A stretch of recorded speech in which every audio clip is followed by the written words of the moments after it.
Hello everyone, আমরা গিয়েছিলাম ৬০ গম্বুজ মসজিদে, যা বাংলাদেশের দক্ষিণ অঞ্চলের জেলা বাগেরহাটে অবস্থিত। এটি বাংলাদেশের অন্যতম প্রাচীন ঐতিহাসিক মসজিদ। এই মসজিদটি ১৫০০ শতকের সুলতানি আমলে নির্মিত করা হয়েছিল এবং এটি ইউনেস্কো ঘোষিত বিশ্বের ঐতিহ্যবাহী স্থান। এর নির্মাতা মরহুম খান জাহান আলী সাহেব, তিনি এটা নির্মাণ করেছিলেন আনুমানিক ১৪৫৯ খ্রিস্টাব্দে। এই মসজিদটি নির্মাণ করা হয়েছিল।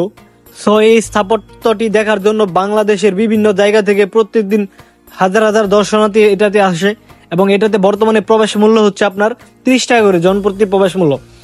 এবং আপনার প্রত্যেক দিন নামাজের সময় হলে মেইন গেট বাদে অন্য গেটগুলো আমি যতটুকু শুনতে পারছি খুলে দেওয়া হয়, উন্মুক্ত নামাজ পড়ার জন্য ফ্রি, মানে নামাজের জন্য খুলে দেওয়া হয় গেটগুলো। এবং আপনার এটাতে একসাথে ২৫০০ লোক এটাতে নামাজ পড়তে পারে একসাথে।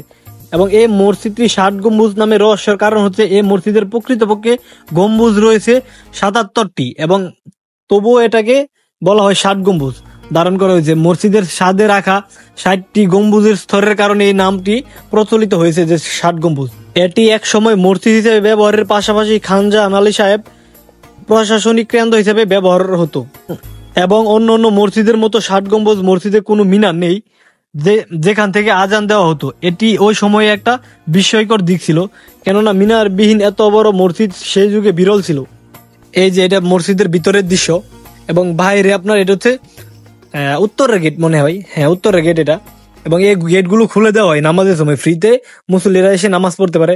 এবং আপনার মসজিদের পশ্চিম দিক রয়েছে বিশাল বড় একটা পুকুর। এই দিকটি মসজিদের সাথে সংযুক্ত, মূলত পানি সরবরাহের উদ্দেশ্যে এটা খনন করা হয়েছিল। সো যারা দেশের ইতিহাস এবং ঐতিহ্য জানতে ইচ্ছে তারা চাইলে ৬০ গম্বুজ মসজিদে যেতে পারেন। ওইখানে কিন্তু আপনার ৬০ গম্বুজ মসজিদের জাদুঘরও রয়েছে, মানে সময়ের কারণে দেখাতে পারি নাই। সো যারা আমাদের চ্যানেলে অথবা পেজে নতুন, অবশ্যই আমাদের চ্যানেলটি এবং পেজটি ফলো দিয়ে পাশে থাকবেন। সো ধন্যবাদ সবাইকে, সবাই ভালো থাকবেন। আসসালামু আলাইকুম।